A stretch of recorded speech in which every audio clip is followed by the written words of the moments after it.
Es la misteriosa y extraña obra de Dios. Como lo ven ahí en la pantalla, la misteriosa y extraña obra de Dios. Porque la obra de Dios es misteriosa, la obra de Dios es extraña. Y me encanta este título porque es la obra de Dios. No es la obra del pastor, no es la obra de nuestra denominación, no es la obra de cualquier otra denominación, llámese como se llame, sino que es la misteriosa y extraña obra de Dios. Amén. Y quisiera leer en el libro del profeta Isaías, capítulo 28, verso 21, que dice así la palabra gloriosa del Señor. Dice: porque Jehová se levantará como en el monte Perazim, como en el valle de Gabaón se enojará para hacer su obra, su extraña obra, y para hacer su operación, su extraña operación. La versión Dios habla hoy dice: el Señor actuará como en el monte Perazim, intervendrá como en el valle de Gabaón para realizar su acción, por extraña que parezca, para llevar a cabo su obra misteriosa. Pero ahora el apóstol San Pablo en el libro de Filipenses, capítulo 1, verso 6, dice: y estando persuadido de esto, que el que comenzó en vosotros la buena obra, la perfeccionará hasta el día de Jesucristo. Amén. Mi hermano Rafa me presenta en las manos del Señor. Sí, Señor, muchísimas gracias, Padre mío, por lo que llevamos de culto, Señor, por las alabanzas, Señor, por las oraciones, Señor, por todo lo que está aconteciendo, Padre mío.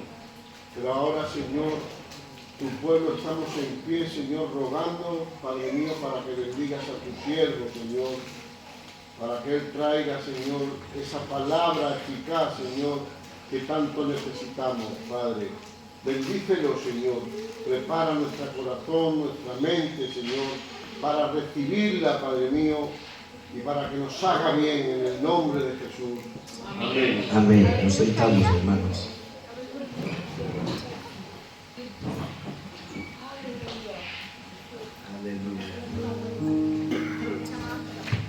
Estos dos versículos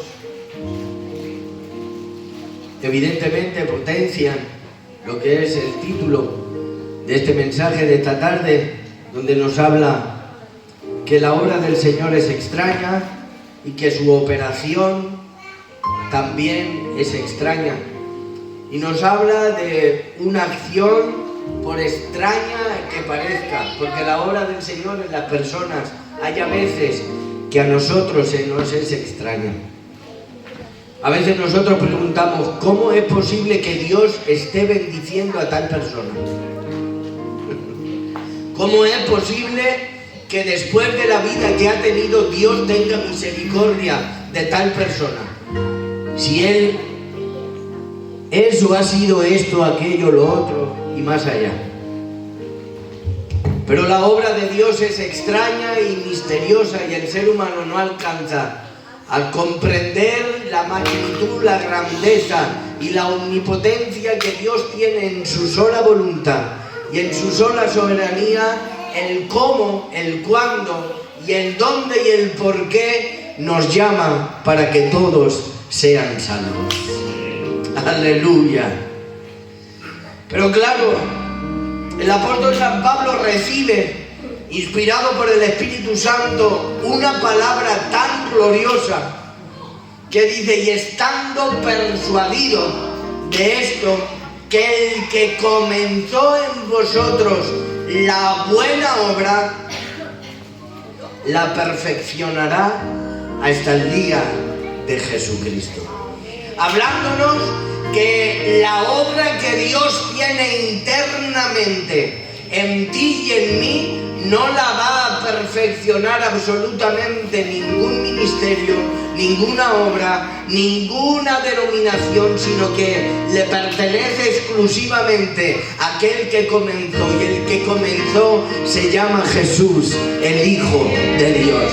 ¿Cuántos levantan su mano y para Él gritan amén? Y para Él gritan aleluya, y le aplauden a aquel que vive y reina para siempre. Su nombre, Jesús.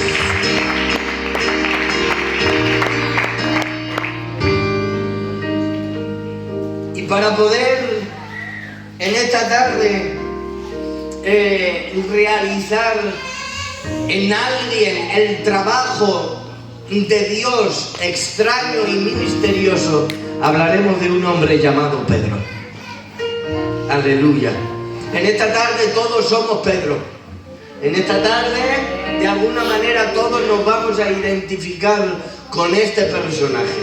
Amén. En esta tarde todos nosotros nos vamos a llamar Pedro, para que de alguna manera Dios nos hable de qué manera, de qué forma, de qué forma más extraña, de qué forma tan misteriosa Dios tiene de trabajar en el hombre y en la mujer para llevar al hombre y a la mujer a un fin, y es la perfección de la obra de Dios en cada uno de nosotros. Amén. Dice la palabra del Señor que Juan está predicando en el desierto, en el Jordán, está predicando en el desierto, y dice que mirando a Jesús que andaba por allí, dijo: he aquí el Cordero de Dios que quita el pecado del mundo. Y los oyeron hablar los discípulos y siguieron a Jesús. Aquí está hablando de Juan y de Andrés. Juan y Andrés eran discípulos de Juan el Bautista, y estos dos oyeron hablar lo que Juan el Bautista estaba diciendo. Y Juan el Bautista estaba diciendo del personaje de nuestro Dios, de Jesús, estaba diciendo: he aquí el Cordero de Dios que quita el pecado del mundo. Y volviéndose Jesús y viendo que le seguían, les dijo: ¿qué buscáis? Y ellos le dijeron: Rabí, que traducido es maestro, ¿dónde moras? Y Jesús les dijo: venid y ved. Y fueron y vieron donde él moraba, y se quedaron con él aquel día, porque era como la hora 10.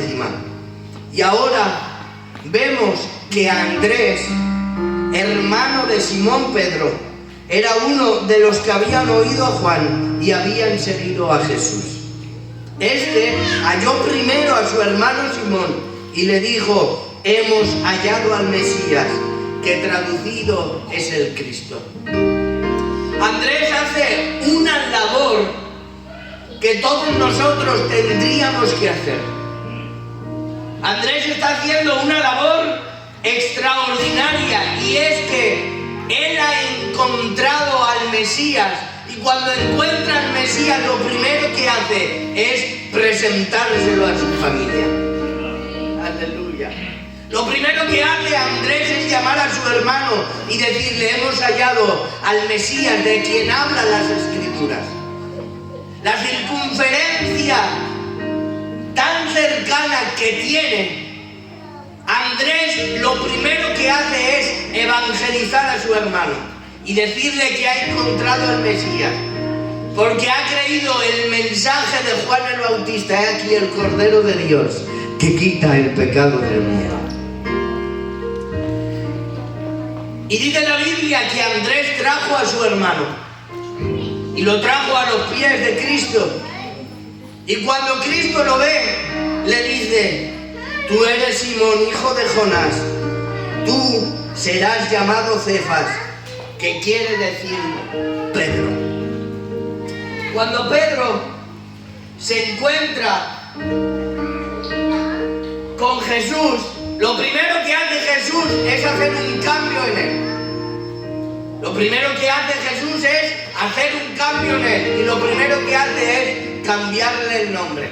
Porque lo primero que hace Dios en nuestra vida, lo primero que tiene que hacer es cambiarnos el nombre. Hoy todos somos Simón, pero nos cambia el nombre a Pedro. Todos tenemos un nombre natural, pero Él quiere cambiarnos el nombre natural que nuestros padres nos pusieron, pero Él quiere ponernos el nombre de cristianos. Y es así como Dios actúa. Lo primero que Él hace es querer cambiarnos el nombre, querer cambiar la naturaleza caída en una naturaleza santa. Y lo primero que hace con Pedro es cambiarle el nombre. Y lo segundo que Jesús quiere hacer con Pedro, dice que en el capítulo 5 del Evangelio de Lucas, dice que Pedro es pescador y que se va al lago del Genesaret a pescar, o al lago de Tiberias, o al mar de Galilea, que viene a ser lo mismo. Cada evangelista le da un nombre, pero es al fin y al cabo la misma ubicación: el lago de Genesaret, el mar de Galilea, o el lago de Tiberias.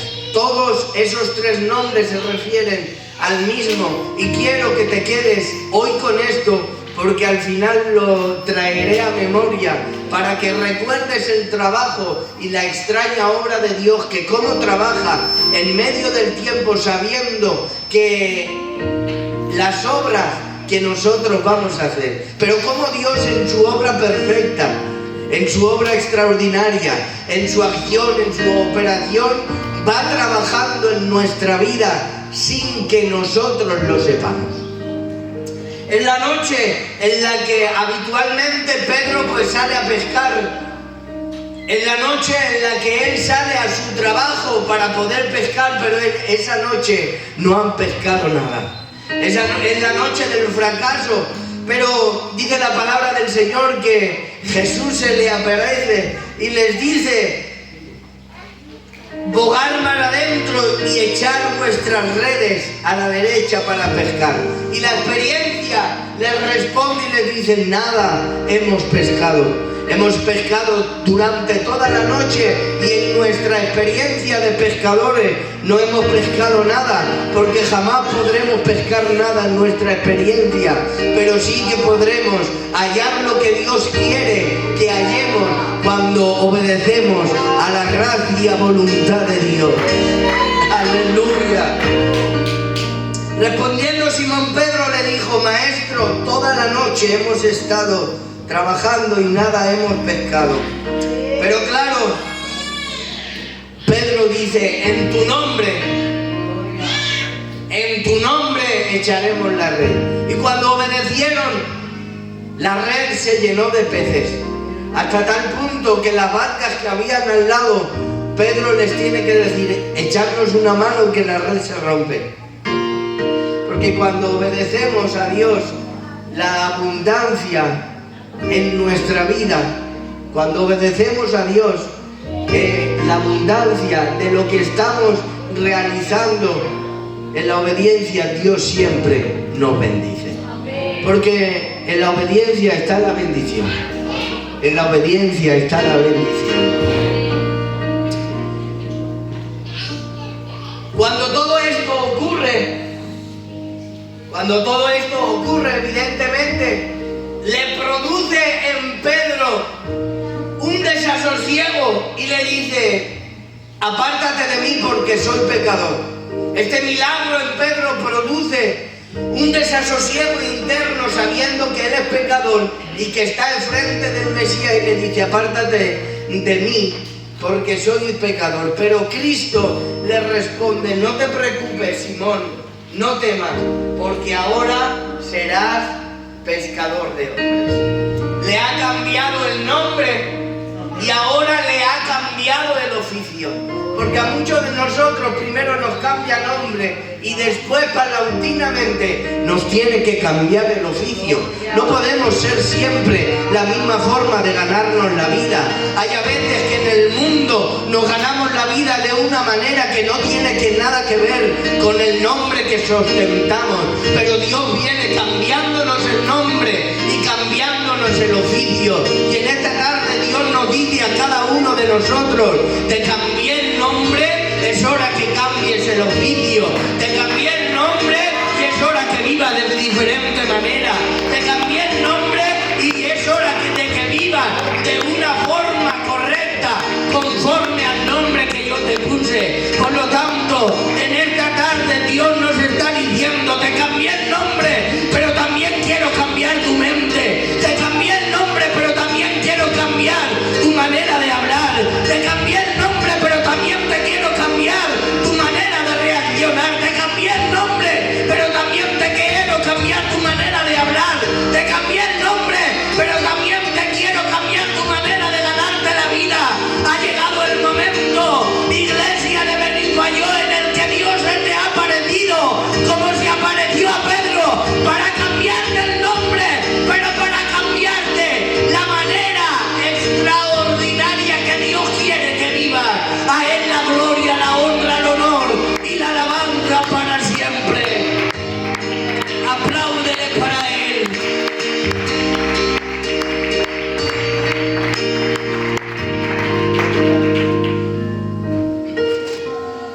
Cuando Pedro ha visto que en el nombre la red se llena, que Juan el Bautista ha dado testimonio de él,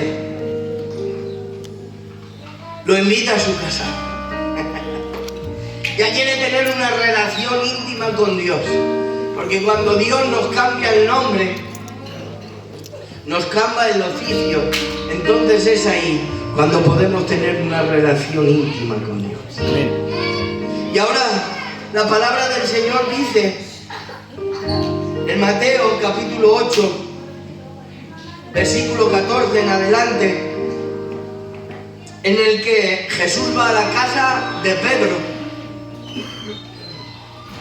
y allí dice la Biblia que ve a la suegra de este postrada en cama y con fiebre, y que tocó su mano y la fiebre le dejó y ella se levantó y le servía.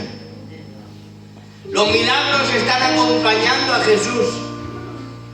Juan el Bautista da un testimonio de él, que es el Cordero de Dios que quita el pecado del mundo. Su hermano Andrés ha creído diciendo que Jesús es el Mesías prometido.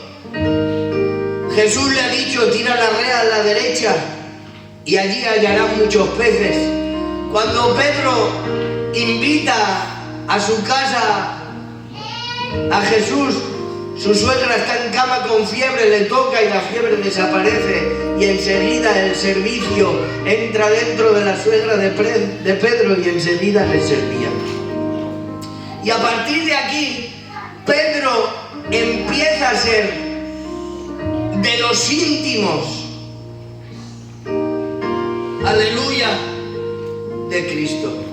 Los milagros se han extendido. La multitud está siguiendo al Maestro, pero ahora de la multitud Él escoge a 12.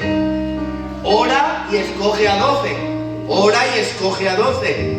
¿Cómo? Jesús ora y escoge a 12. Porque Jesús, en su encarnación, en la oración, se alineaba con la voluntad del Padre, para escoger no a quien Él quería, sino para que en el seno de la Trinidad fuese una única voluntad, una única esencia. Y ahora en la multitud escoge a 12, porque todos estamos llamados a ser salvos, pero no todos estamos llamados a servir. Todos estamos llamados a ser salvos, pero no todos estamos llamados a cantar alabanza para Él. Todos estamos llamados a ser salvos, pero no todos estamos llamados a tocar instrumentos para Él. Y ahora Dios en la multitud escoge a 12 y escoge a los que Él quiso para enviarlos a predicar. Y escoge a 12 nombres. ¿Y a qué 12 nombres escoge?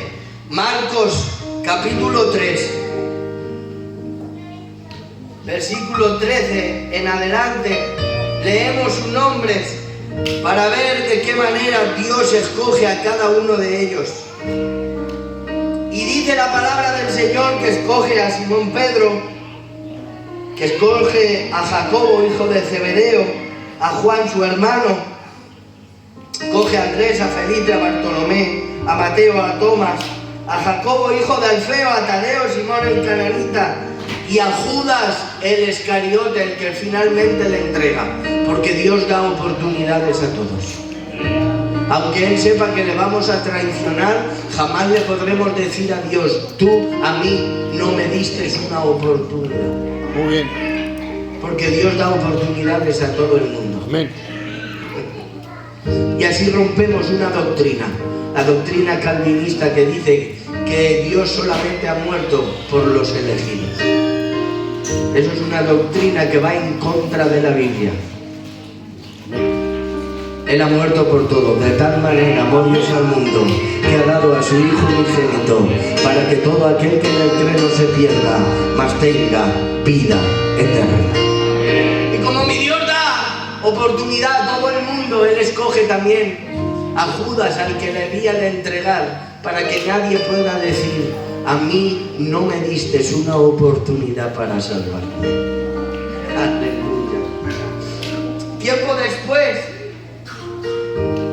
Pedro ya entra dentro del grupo íntimo, aleluya, del grupo íntimo del Señor. Y de estos 12, Dios tiene a 3 que son diferentes a los 12. Y entra Pedro, Juan y Jacobo. Pedro, Juan y Jacobo, o los hijos de Zebedeo. Cuando leas la palabra del Señor, a veces dice Pedro y los hijos de Zebedeo. Pedro, Juan y Jacobo. Y claro, a partir de ahora Pedro empieza a tener un auge especial entre la multitud. Escoge a 12, de los 12 coge a los 3, y de los 3 el que más se destaca en todos los evangelios es Pedro. Y empieza a destacarse. Y el primer versículo donde vamos a ver ese personaje que es destacado en la palabra del Señor, lo vemos en Mateo 14, capítulo 14, verso 22 en adelante, donde la palabra del Señor dice que los discípulos iban a pasar a la otra orilla y Jesús les dijo: id delante, que luego iré yo. Mientras ellos van en la barca para cruzar al otro lado, una gran tempestad se levanta, ellos tienen miedo.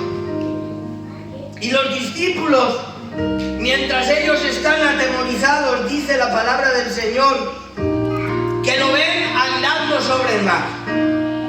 Ven al maestro andando sobre el mar, hasta tal punto que ellos creen que es un fantasma. Hasta tal punto ellos se asustan, se atemorizan, tienen miedo. ¿Qué es esto? Alguien que está andando sobre el mar.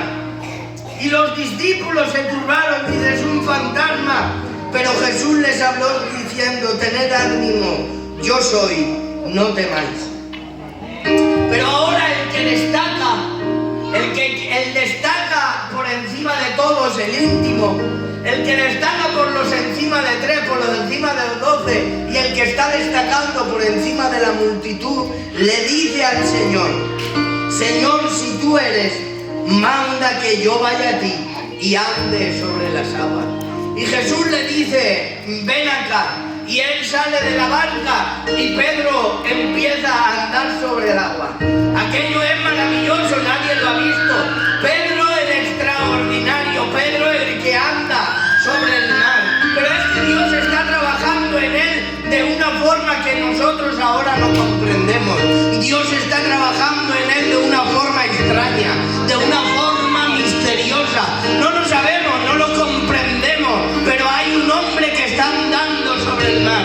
Los otros hombres están dentro de la barca, atemorizados, están dentro de la barca que tienen miedo, pero Pedro, el íntimo, el que destaca sobre encima de todos, Dios está trabajando en él de una manera especial, de una manera extraordinaria que no lo podemos entender, no lo podemos comprender, porque vemos que él está caminando sobre el mar.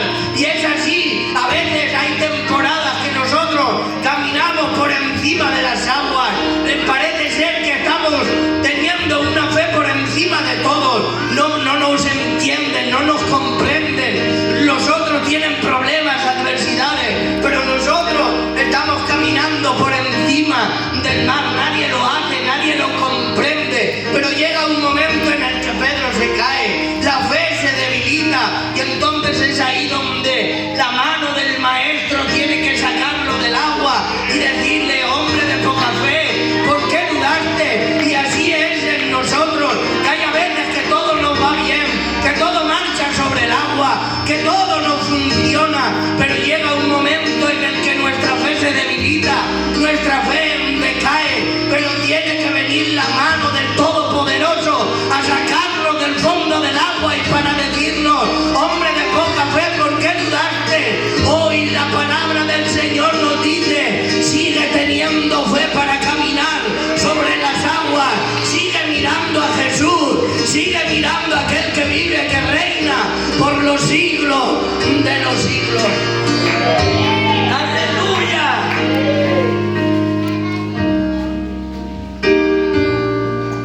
Pedro, el que camina sobre el mar.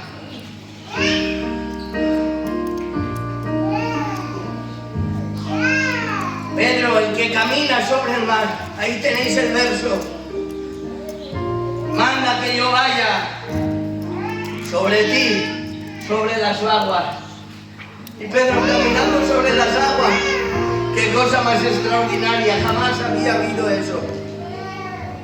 Y Pedro empieza a destacar entre los discípulos. Pero ahora dice la palabra del Señor que ha llegado un momento en Mateo capítulo 16 que Jesús le pregunta: ¿quién dicen los hombres que es el Hijo del Hombre? Y los discípulos le confiesan y le dicen: pues unos dicen que eres Juan el Bautista, otros dicen que eres Elías, otros dicen que eres Jeremías o alguno de los profetas. Y él les dice: ¿y vosotros quién decís que soy? Y claro, esta respuesta no la puede dar la multitud, esta respuesta no la puede dar ninguno de los 12, sino que esta respuesta la vuelve a dar Pedro, el íntimo, el que destaca, el que de alguna manera tiene una revelación especial más que todos. Y Pedro dice: tú eres el Cristo, el Hijo del Dios viviente. Yo quisiera que os pusierais en contexto de todo esto. Ven al maestro venir andando sobre el mar y el único que habla es Pedro. Y el único que anda sobre las aguas es Pedro. Y yo quisiera que os pusierais en el contexto diciendo: ¿quién dicen los hombres que es el Hijo del Hombre? Y todos contestan y dicen Jeremías, alguno de los profetas, Elías. Pero Pedro recibe una revelación especial. Está siendo el que está conectado con Dios de una manera tan extraordinaria que le tiene que contestar al maestro y decirle: tú eres el Cristo, el Hijo del Dios viviente. Y Jesús le dice: bienaventurado eres, Simón, hijo de Jonás, porque no te lo reveló ni carne ni sangre, sino mi Padre que está en los cielos. Y yo también te digo que tú eres Pedro, y sobre esta roca edificaré mi iglesia, y las puertas del Hades no prevalecerán contra ella. Aquí quisiera romper una doctrina en la cual a veces arraiga o se pregunta: ¿Qué quiere decir esto? Que si a Pedro le dio las llaves del reino, Pedro es la roca, Pedro es la roca. Y él mismo, aleluya, nos da la explicación diciendo, rompiendo esta doctrina católica, que él no es la roca, sino que él, llamándose Pedro, es una piedra más para poder ser construida sobre la base del fundamento. ¿Y dónde podemos encontrar la respuesta a esta pregunta? Pues me acompañas a Primera de Pedro, capítulo 2, versos 4 y 5, que dice: acerquémonos a él, piedra viva, desechada ciertamente por los hombres, mas para Dios escogida y preciosa. Vosotros también, como piedras vivas, sed edificadas como casa espiritual y sacerdocio santo, para ofrecer sacrificios espirituales aceptables a Dios por medio de Jesucristo. Por lo tanto, que cuando él está teniendo esta conversación delante de todos los discípulos, el mismo Cristo está diciendo: y sobre esta roca, está apuntando a sí mismo, y sobre esta roca edificaré a mi iglesia. No le estaba diciendo a Pedro: sobre esta roca edificaré mi iglesia, porque de otra manera Pedro sería la roca del fundamento del cristianismo, y Pedro no es la roca del fundamento del cristianismo, sino que es Cristo, nuestro fundamento. A él la gloria y la honra para siempre. Amén.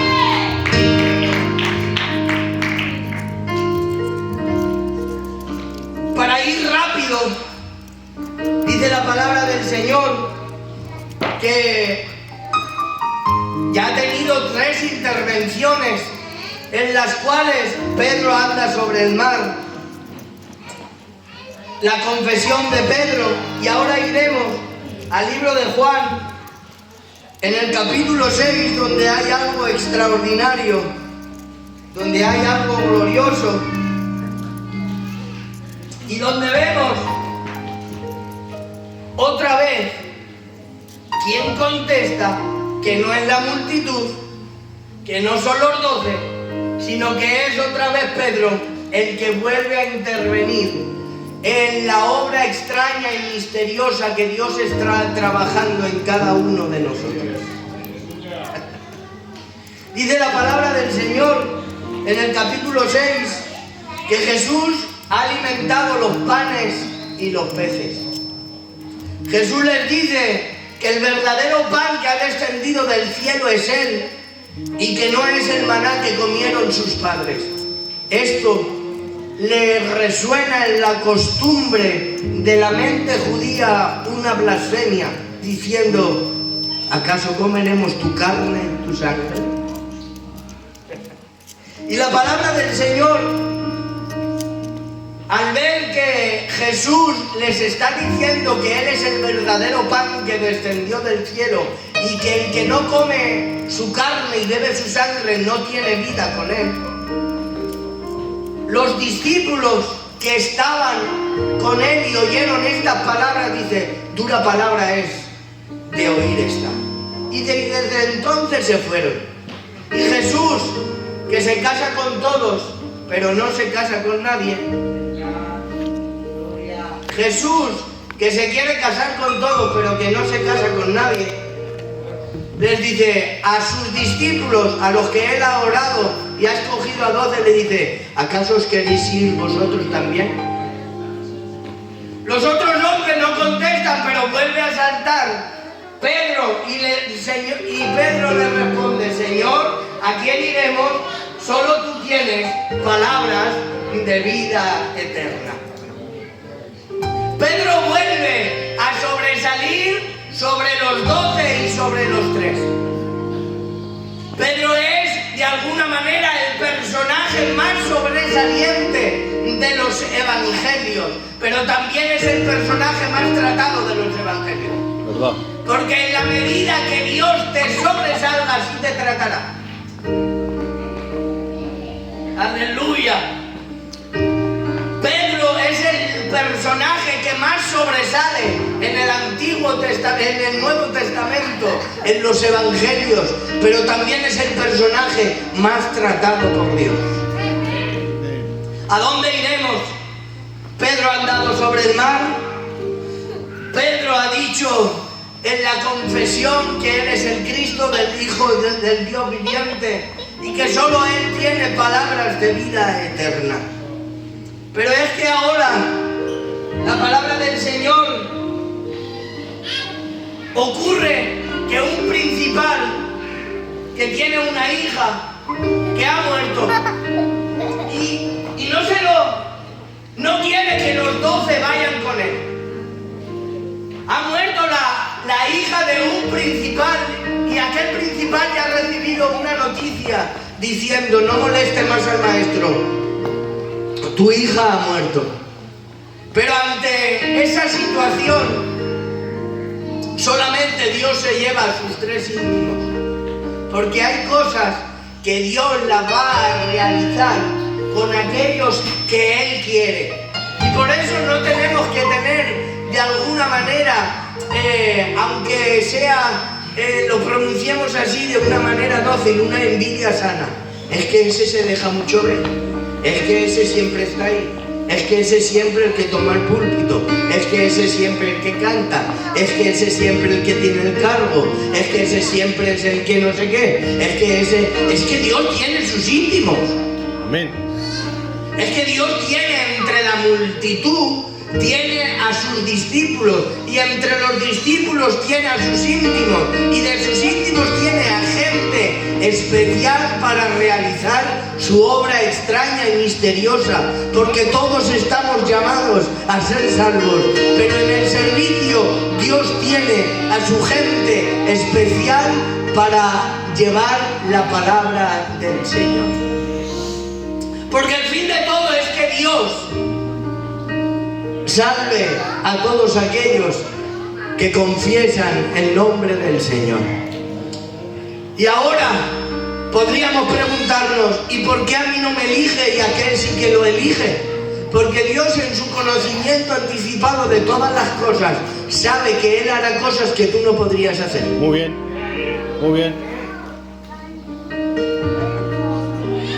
Porque Dios, en su conocimiento anticipado, Él sabe que esa persona sacrificará cosas que tú no estás dispuesto a sacrificar.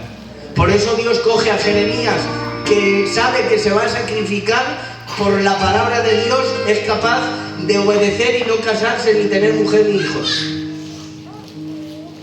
Aleluya. Por eso hay gente especial. Por eso hay gente llamados muy específicos, llamados muy puntuales, llamados muy señalados a personas, que ese ministerio no lo podremos tener, ese llamado no lo podremos tener, porque esa persona tiene un llamado de sacrificio especial que tal vez tú y yo nunca lo tengamos. Porque no estamos dispuestos a pagar el sacrificio que esa persona está pagando. Porque para poder servir a Dios en varias áreas tenemos que hacer muchos sacrificios. Sacrificio de tiempo, sacrificio económico, sacrificio familiar. Y para hacer un paréntesis en esta palabra, en el ministerio de mi padre, Dios ha tenido misericordia de él, porque es todo por gracia y misericordia. Y Dios a él le dio un ministerio en el cual él invirtió su tiempo en Dios, sacrificando su economía y su tiempo familiar. Yo no sé lo que es que mi padre me lleve a un río, hablando con respeto de la tía Esperanza, a una playa, a un cine, no sé lo que es, porque ha sido un hombre entregado 24 horas al servicio del Señor. Por eso hay hombres en nuestra obra, nuestros ancianos, en los cuales Dios nos ha llamado con un llamamiento especial, que tal vez nosotros, esta generación, me dirijo a los candidatos, no lo tengamos, porque es un llamamiento especial.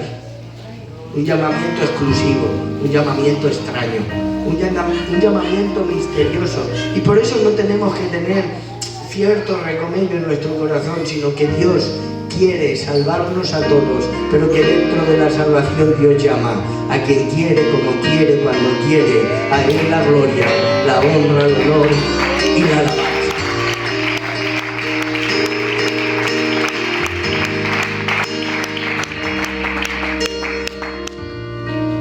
La hija de Jairo ha muerto y ahora a los 12, a los 9 restantes le dice: vosotros quedaros aquí.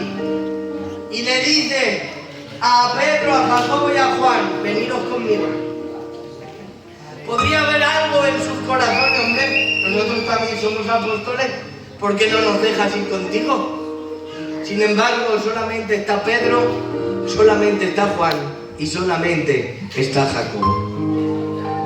Pero es que ahora vemos otro acontecimiento en el capítulo 17 de Mateo, donde la historia se vuelve a repetir, donde la palabra del Señor dice: y 6 días después,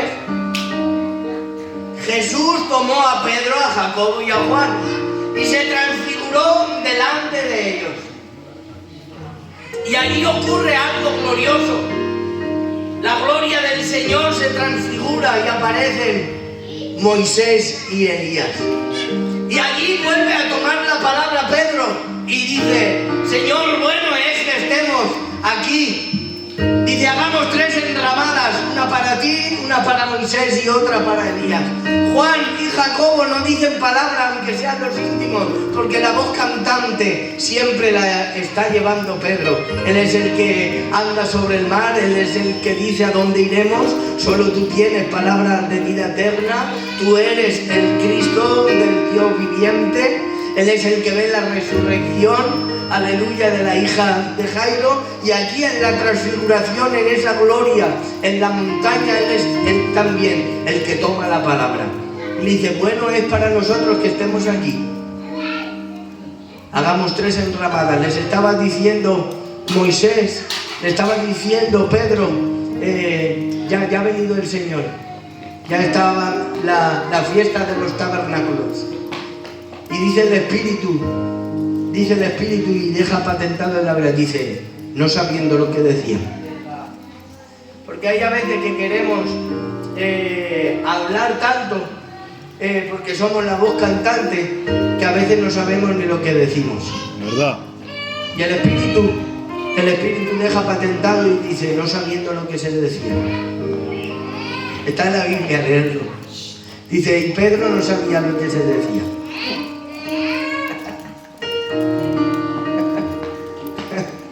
Aparentemente era bueno. Hagamos 3 enramadas, una para ti, Señor, te como la cara. Otra para Moisés y otra para Elías. Y el Espíritu dice, no sabiendo lo que se dice. ¿Y sabéis por qué el Espíritu decía que no sabía lo que decía? Porque él pensaba que ya se había cumplido todo. Los 9 se habían quedado en la tierra y solo ellos eran los primeros, los más guapos y los extraordinarios. Sin embargo, en las faldas había un hombre endemoniado que tenía que ser liberado. Por eso la Biblia nos enseña que una vez estemos arriba, la gente nos aplauda, hayan cultos de gloria, de bendición, de liberación, de sanidad. Hay que volver a bajar porque hay gente necesitada. ¿Y qué es lo que quiere decir volver a bajar? Quiere decir volver a hablar, volver a ayunar, volver a leer la palabra.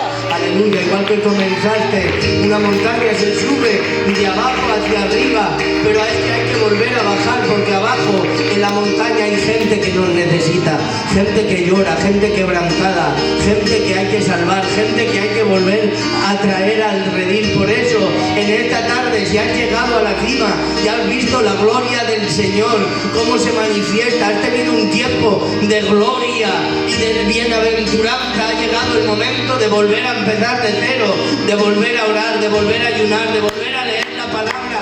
Que si un día te leíste toda la Biblia, hay que volver a leerla, Génesis hasta Apocalipsis. Que un día oraste 3 horas, pero hay que volver a orar las 3 horas. Que un día oraste y ayunaste muchos días, pues hay que volver a empezar de cero, porque esto no es llegar a una meta, esto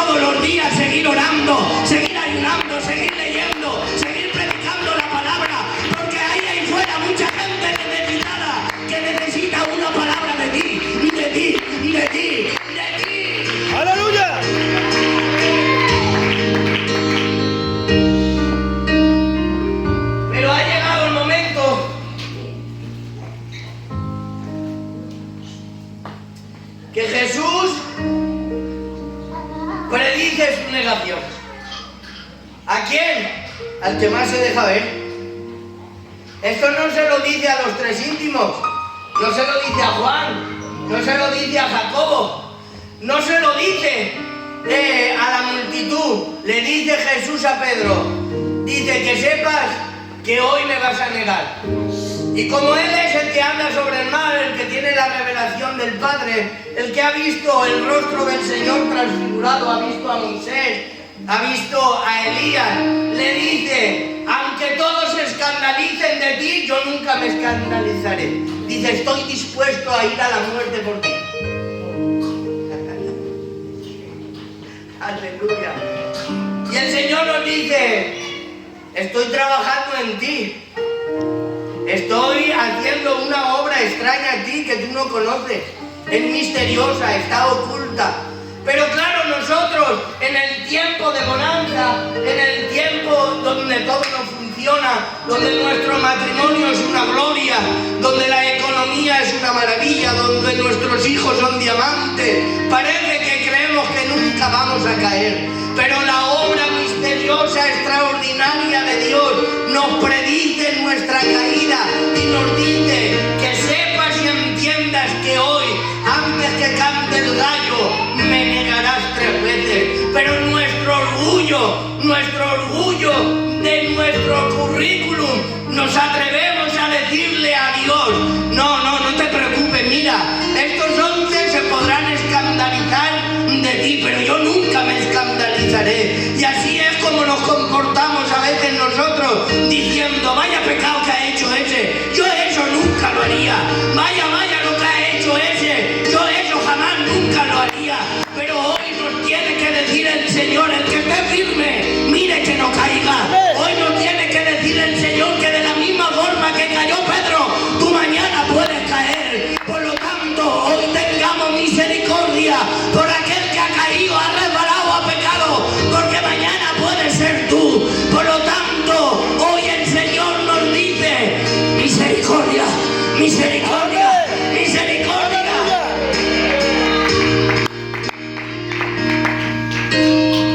Qué orgullo tenía Pedro. Delante de todos le dice, aunque todos estos se escandalicen, yo de ti no, porque yo ando sobre el mar, que yo recibo la palabra del Padre, estos no. Que yo soy el que ha visto tu transfiguración, que yo soy el que ha visto a Moisés y a Elías. Estos, ¿qué va? Estos no oran, yo soy un fiera.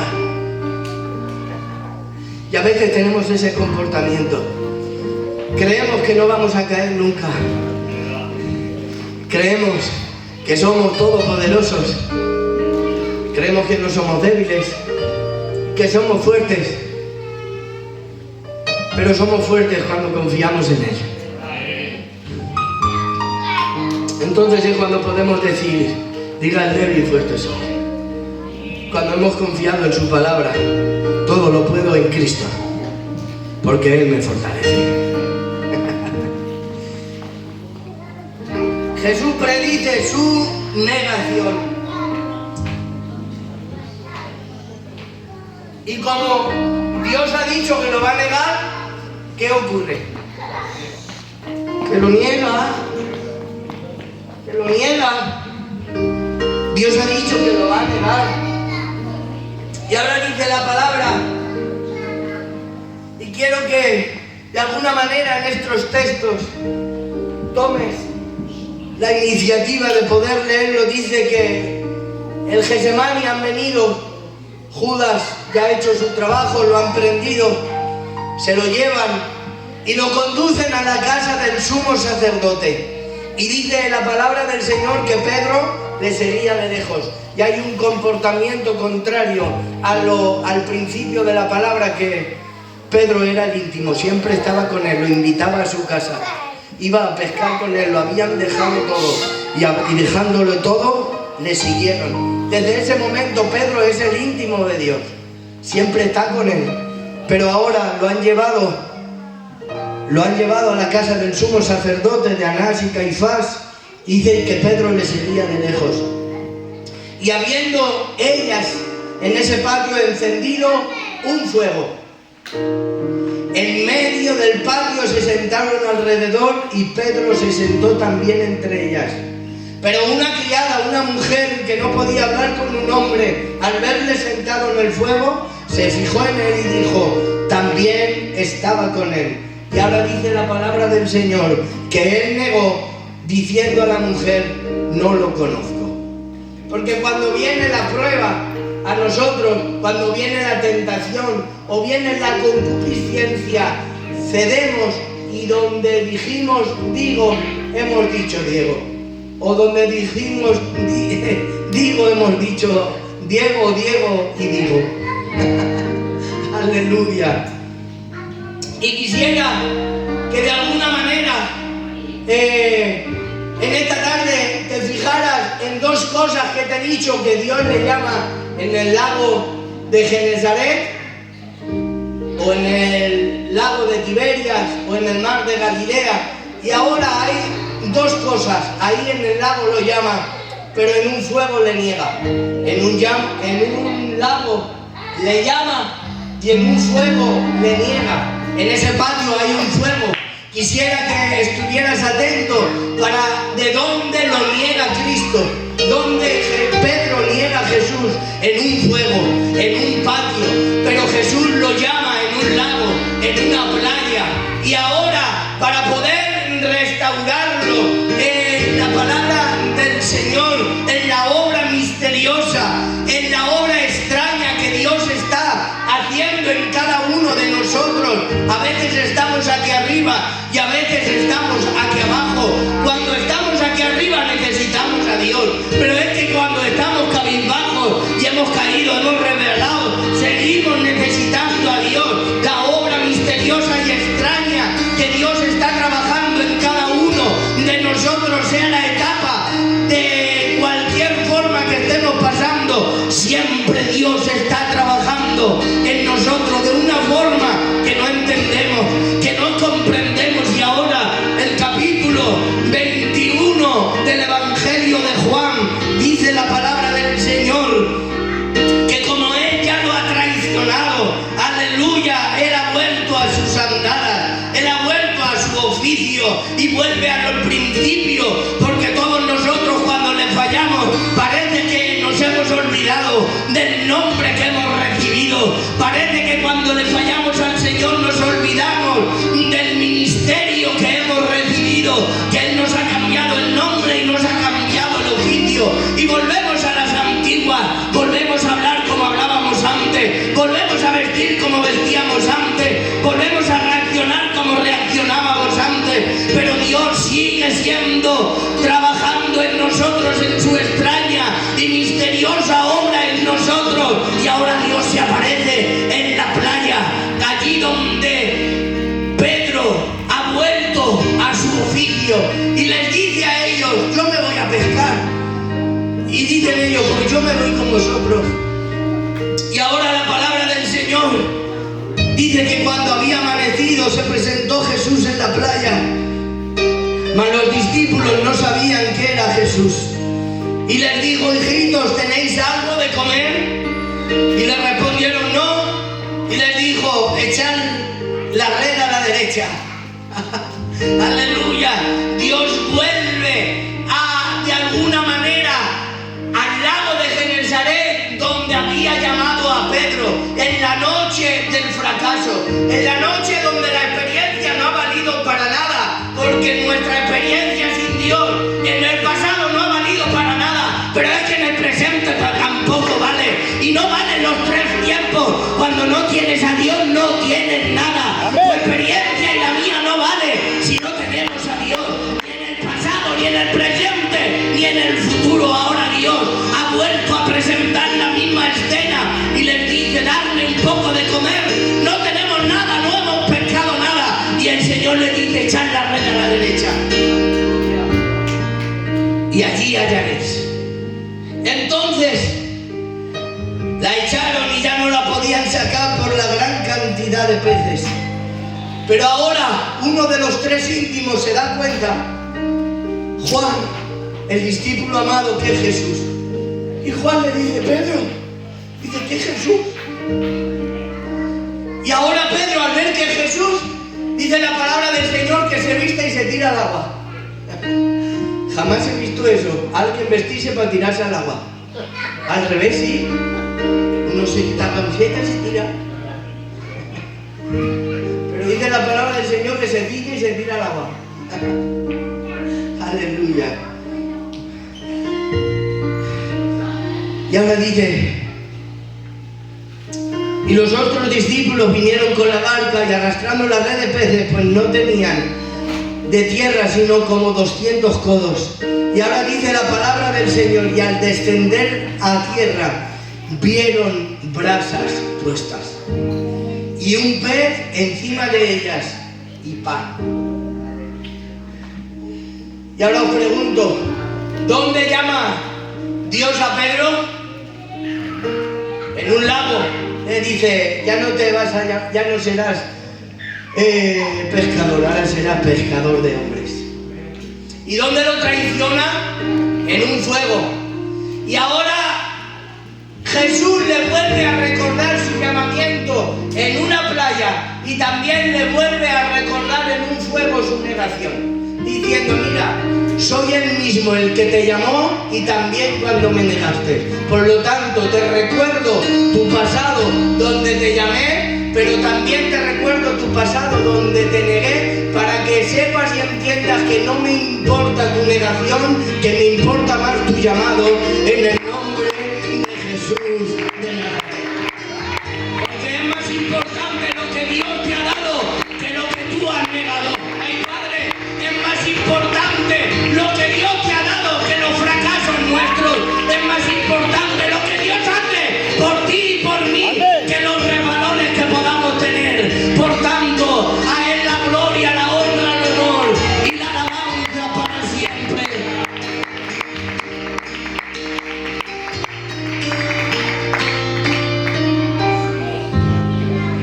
Y ahora,